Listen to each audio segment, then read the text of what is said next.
Hello दोस्तों, सभी लोग को जय श्री कृष्णा। नमस्कार, स्वागत है आप लोग का मेरे चैनल पे। कैसे हैं आप सभी लोग, ये बताने के लिए कमेंट बॉक्स में जय श्री कृष्णा जय श्री राधे जरूर लिखिएगा। दोस्तों, मांगना भी उससे चाहिए जो आपको खुद दे सके। उससे क्या मांगना जो मांगे किसी और से। दोस्तों, अगर हम अपने जीवन में किसी से मदद मांग रहे हैं, हेल्प मांग रहे हैं और हमें कहीं ना कहीं अगर किसी भी चीज की आपको जरूरत है, तो आप सीधे भगवान से कहिए, ठाकुर जी से कहिए, क्योंकि वही आपकी सृष्टि के सारे कर्ता धर्ता वही है। अगर आप इंसानों से मदद मांग रहे हैं, हेल्प मांग रहे हैं, आप बहुत परेशान हैं, लोग एक घड़ी के लिए मतलब सुनेंगे समझेंगे, लेकिन फिर आपसे वो मुकर जाएंगे और पीठ पीछे जाके आपकी हंसी उड़ाएंगे। अगर आप बहुत परेशान हैं, बहुत तकलीफ में हैं, आप खुश हैं, जो भी चीजें आपके जीवन में घट रही हैं, आप ईश्वर से कहिए। बस आप विश्वास करके देखिए, आपके जीवन से समस्याएं जरूर दूर होंगी। तो दोस्तों, आज का जो प्रसंग है बहुत ही सुंदर प्रसंग है, तो वीडियो को पूरा वॉच करिएगा। और वीडियो अगर पसंद आती है तो प्यारा सा लाइक करिएगा, कमेंट करिएगा। आप लोगों के एक लाइक करने से बहुत ही हिम्मत और बहुत प्रेरणा मिलती है। दोस्तों, बहुत समय पहले की बात है, एक राजा हुआ करते थे। राजा बहुत पूजा पाठ करते थे, बहुत पूजा पाठ करते थे, ठाकुर जी की खूब अनन्य भक्त थे, सेवा करते थे, अनन्य भक्त उनके थे। रोज मंदिर जाया करते थे और पूजा करने के बाद मंदिर से उतरते हुए मंदिर की सीढ़ियों पे जरूर बैठते थे 10 मिनट वो। और दोस्तों, ये आप कहीं ना कहीं हम सभी को करना चाहिए। अगर हम मंदिर जाते हैं, पूजा पाठ करते हैं, तो आपको 2 मिनट 5 मिनट जरूर मंदिर की सीढ़ी पर बैठना चाहिए। बहुत पुरानी परंपरा है, जिसे कहते हैं परंपरा के हिसाब से आप ले सकते हैं कि हम पूजा करने तो आ रहे हैं, लेकिन हमें सीढ़ियों पे भी बैठना है, क्योंकि वहाँ पे जो सकारात्मक एनर्जी होती है, पॉजिटिविटी होती है, वो हमारे मन को, हमारे शरीर को एक अलग ही ऊर्जा देती है। तो अगर आप मंदिर जा रहे हैं, पूजा पाठ कर रहे हैं, तो आपको वहां से मंदिर से निकलते हो तो आपको मंदिर की सीढ़ियों पे जरूर बैठना चाहिए। 10 मिनट 2 मिनट जो भी आपके पास समय, आपको वो सुकून मिलेगा ना कि वो दुनिया का कहीं भी आपको सुकून नहीं मिल पाएगा। तो राजा डेली उस सीढ़ियों पर पूजा करने के बाद सीढ़ियों पर बैठा करते थे और उनको बड़ा सुकून मिलता था। एक बार राजा जो है सीढ़ियों पर बैठे हुए थे और दो भिखारी बैठे हुए थे। एक भिखारी इस तरफ बैठा था, एक भिखारी इस तरफ बैठा था। एक भिखारी राजा ये सुन रहा है, इस बात को राजा सुन रहा है। एक भिखारी बोलता है, हे ठाकुर, हे मेरे भगवान, मुझे इतना दे दो ताकि मुझे जीवन में कभी भिक्षा ना मांगनी पड़े। राजा ये भी सुने। और दूसरा भिखारी जो था, वो क्या बोला, ही राजा, मुझे इतना दे दो ताकि जीवन में दोबारा कभी यहाँ बैठ के मैं भिक्षा ना मांगू। अब राजा दोनों की बातें सुनते हैं और दोनों की बातें सुनने के बाद बहुत ही अचंभित हो जाते हैं, बहुत सोच में पड़ जाते हैं। फिर वो घर आ जाते हैं। घर आते हैं, ये चीजें अब लगातार चलने लगी है।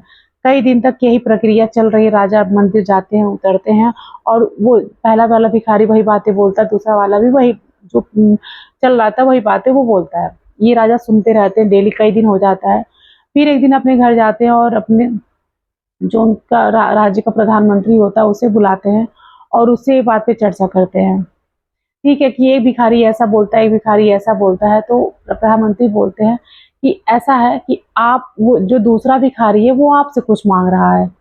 वो कह रहा है ना कि राजा मुझे इतना कुछ दे दो ताकि मैं यहाँ बैठ के दोबारा भिक्षा ना मांगू, तो आप उसके लिए कुछ कर दो। उसके लिए आप कर सकते हो, उसके लिए आप कर दो। बाकी जो पहला वाला भिखारी बोल रहा है उसके लिए नारायण तो करेंगे, भगवान करेंगे, बाकी जो आपसे कह रहा है आप उसके लिए कुछ कर दो। ठीक है। फिर उसके बाद से राजा सोचते हैं कि मैं अगर उसको कुछ दूंगा, दूसरे वाले भिखारी को कुछ दूंगा, तो कहीं ना कहीं पहला वाला भिखारी बोलेगा कि मुझे नहीं मिला। अब राजा करे तो क्या करें, सोच में पड़ जाते हैं कि दोनों को बराबर, दोनों को तो मैं कर, एक भगवान से मांग रहा है, एक मेरे से मांग रहा है, तो मैं ऐसा करूं ताकि दूसरे वाले को पता भी ना चले और बुरा भी ना लगे उसे।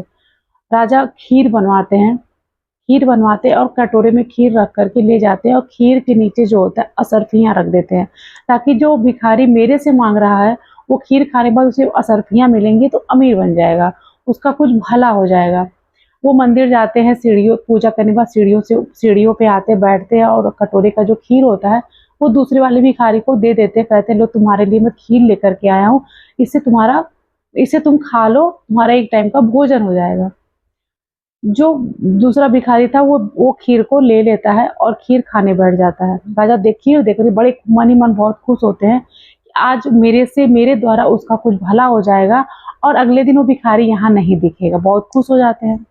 राजा चले जाते हैं। अब वो भिखारी जो था उस खीर को लेकर के दूसरे भिखारी के पास जाता है और बोलता है, इस खीर को तुम खा लो तो पहला वाला भिखारी बोलता है मैं क्यों खाऊं, वो तुम्हें खीर मिली है तुम खाओ। अब जो भिखारी था, जो राजा जिसको दे के गए थे, वो जो राजा से मांगता था, वो खीर को खा लेता है। खीर उतनी खा लेता है जितने में उसका पेट भर जाता है, तो थोड़ी खीर उसमें बच जाती है। तो पहले भिखारी से बोलता है दूसरे भिखारी से कि लो तुम भी खा लो। अब उसको आ जाता है ना कि भूखा है, इसको भी दे देते हैं, तो उसके मन में ये आता है। तो उसको देता है, बोलता है लो तुम भी खा लो, मुझे तो राजा दिए हैं, लो तुम भी खा लो, तुम्हारा भी पेट भर जाए, मेरा पेट मतलब मैं खा लिया, मेरा पेट भर चुका है। अब उस खीर को थोड़ी बची हुई थी, वो दूसरे वाले भिखारी को दे देता है। और वो दूसरा भी वाला भिखारी जो होता है, उस खीर के कटोरे को घर लेके चला जाता है कि घर पे जाऊंगा आराम से खाऊंगा, लेके चला जाता है। अब इधर राजा बहुत खुश होता है कि मैंने खीर के कटोरे को दे के आ गया हूँ, अब भिखारी जो है कल से वहां पे नहीं दिखेगा। अब मुझे बड़ा ही सुकून मिलेगा क्योंकि मेरे द्वारा उसकी मदद हो गई, उसका हेल्प हो गया। ये सोचते हुए राजा अगले दिन फिर मंदिर आता है। मंदिर आता है, वो सोचता है कि वो भिखारी सीढ़ियों पे नहीं मिलेगा, और अपने जो उसके साथ में सैनिक आते हैं, तो उनसे कहता है कि आज वो भिखारी नहीं दिखेगा। उसके बाद से राजा पूजा करके सीढ़ियों पे आते हैं, लेकिन जिस भिखारी को दिए रहते, जो राजा से मांगता है कि राजा मुझे इतना दे दो ताकि मैं दोबारा यहाँ पे बैठ के भिक्षा ना मांगू, वही भिखारी फिर वहां बैठा मिलता है। अब राजा सोच में पड़ जाता है कि मैंने तो इसको इतनी सरफियाँ इसको दिया था ताकि ये दोबारा यहाँ बैठे नहीं, भिक्षा ना मांगे, फिर भी यहाँ पे दिख रहा है। तो राजा उससे बोलते हैं कि तुम खीर नहीं खाए क्या? और मैं तो तुम्हें खीर दिया था, कैसी लगी खीर? तो उस भिखारी ने बोला खीर तो मैं खाया, खीर तो बहुत अच्छी थी, मेरा पेट भर गया था, उसमें थोड़ी खीर बची थी, मैंने दूसरे वाले भिखारी को दे दिया। और दूसरा वाला भिखारी वहां पे नहीं आया था, दूसरा भिखारी वहां नहीं बैठा था। अब राजा जो है समझ गए, राजा तुरंत बात को समझ जाते हैं कि मैं कौन होता हूँ देने वाला। ये सोचते घर आ जाते हैं और वो सोचते हैं कि मैं कौन होता हूँ देने वाला। जो नारायण सृष्टि के कर्ता धर्ता है, जो पूरी दुनिया को देखते हैं, पेट भरते हैं, उनकी दुखों को देखते हैं, तो जो भगवान से मांग रहा है, जो मैं खुद भगवान से मांगता हूँ, तो मैं किसी को क्या दे सकता हूँ? वो भगवान से मांग रहा था, नारायण से कह रहा था भगवान जी मुझे इतना दे दो ताकि मैं यहाँ पे ना दिखूं, तो भगवान ने उसकी व्यवस्था कर दी। मैं किसी को क्या दे पाऊंगा? तो भगवान जी से क्षमा याचना करके वो राजा घर आ जाते हैं।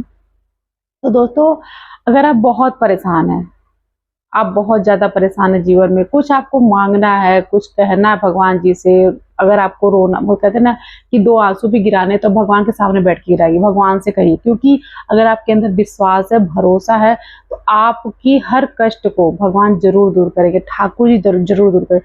हमारे ठाकुर जी ऐसे हैं कि अगर आप उनसे कुछ भी माँग रहे हैं, बस आपके अंदर विश्वास होना चाहिए। आप पूरी दुनिया को पुकार रहे हैं, अगर नारायण को नहीं पुकार रहे हैं, तब तक वो आपकी पुकार को नहीं सुनेंगे, जब तक आप उनको एक आवाज नहीं देंगे।